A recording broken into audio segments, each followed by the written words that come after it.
Berkenaan dengan bulan Ramadan yang merupakan syahrul Quran, Ustaz. Iya. Bagaimanakah kita memberikan motivasi bagi diri kita untuk lebih semangat kembali untuk membaca Al-Quranul Karim, mengingat 11 bulan ke belakang kita seringkali lalai, bahkan tidak dapat menghatamkannya walaupun hanya sekali. Jazakallah khair.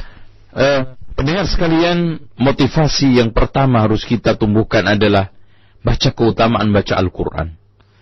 Banyak sekali keutamaannya. Di antaranya, man qara'a harfan min kitabillah falahu bihi hasanatun fal hasanatu bi 'ashri amsalha fala aqulu alif lam mim harfun, kan gitu. Siapa yang baca satu huruf dari kitabullah maka mendapatkan satu kebaikan dilipatkan 10 kali.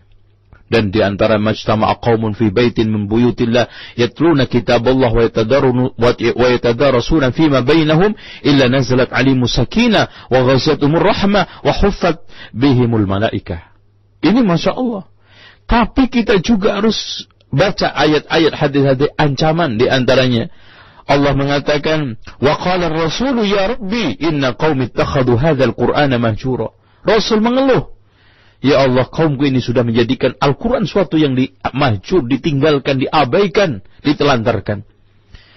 Dan di dalam hadis Rasulullah SAW ditegaskan bahwa Allah Subhanahu wa ta'ala memberikan sanksi berat orang yang dulu diberikan Al-Quran kemudian melupakannya. Hadis ini dikeluarkan oleh Imam Abu Dawud di dalam sahihnya, kalau nggak salah nomor 461. Dengan demikian, ayat-ayat hadis-hadis yang seperti ini harus kita tumbuhkan. Di antaranya di dalam hadis Rasulullah SAW, al-asyam wal Qur'anu yashfa'an yaumal qiyamah. Quran dan asyam itu mintakan syafaat kepada Allah bagi para pembacanya. Di antaranya, ya Rabb, mana'tuhun nauma fil laili wa syafi'ni fi, syafaatilah dia karena dia membaca aku, maka Allah kabulkan. Intinya kita harus manajemen, kita harus atur ibu-ibu bapak sekalian, tolong diatur. Insya Allah dengan diatur waktu, manajemen waktu. Ya kapan kita harus menemui tamu, kapan kita harus menerima telepon, kapan harus kita melayani suami, kapan ini semua diatur insya Allah. Anak kasih jadwal singkat ya untuk ibu-ibu sebagai pedoman dasar. Ya mungkin bapak-bapak juga bangun jam 3 kalau ibu-ibu, bapaknya jam setengah 4, jam 4 sahur sambil baca istighfar.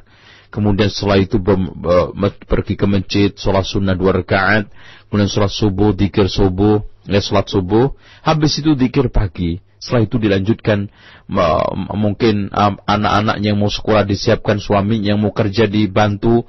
Lalu setelah itu kita lanjutkan baca Al-Quran. Habis baca Al-Quran, sholat duha. Habis sholat duha ada waktu qailulah.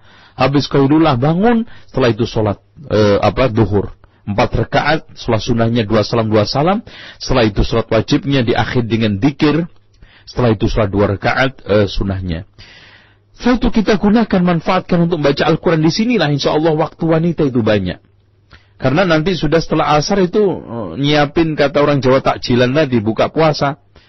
Dan syukur-syukur di saat itu ada sambil nyiapin makanan, ada radio rojak denger, atau kalau nggak ada kaset disetel. Jadi di samping baca ada denger. Insya Allah sebagian kita khatam lewat baca, sebagian lewat denger, terus disetel. Jadi ada target insya Allah.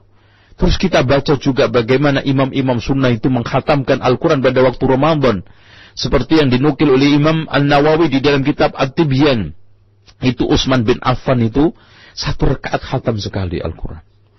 Imam Asy-Syafi'i di luar sholat khatam sekali, di dalam sholat khatam sekali, dalam 1 harinya. Dan banyak diturunkan di situ imam-imam sunnah, salafus soleh, sahabat tabi'in di dalam kitab Tibyan. Adab Hamalatil Quran itu oleh Imam Nawawi. Ini memberikan motivasi kepada kita. Kita sekarang posisi kita di mana? 1 juz saja nggak khatam. Masya Allah. Inilah. Mudah-mudahan Allah Subhanahu wa ta'ala berikan hidayah kepada kita semua untuk semangat membaca Al-Quran. Karena dikatakan oleh Utsman bin Affan, demi Allah, kalau hati kita tidak sakit, tidak akan pernah bosan terhadap Al-Quran. Kalau seandainya hati kita tidak sakit, tidak akan pernah bosan terhadap Al-Quran. Dan mudah-mudahan kerinduan kita terhadap Al-Quran itu terus membara. Ya karena apa? Kitab kalau seandainya diturunkan ke gunung aja pecah berantakan. Kalau digunakan untuk membelah, batu akan luluh lantah. Hati kita yang kecil tidak tersentuh, tidak luluh.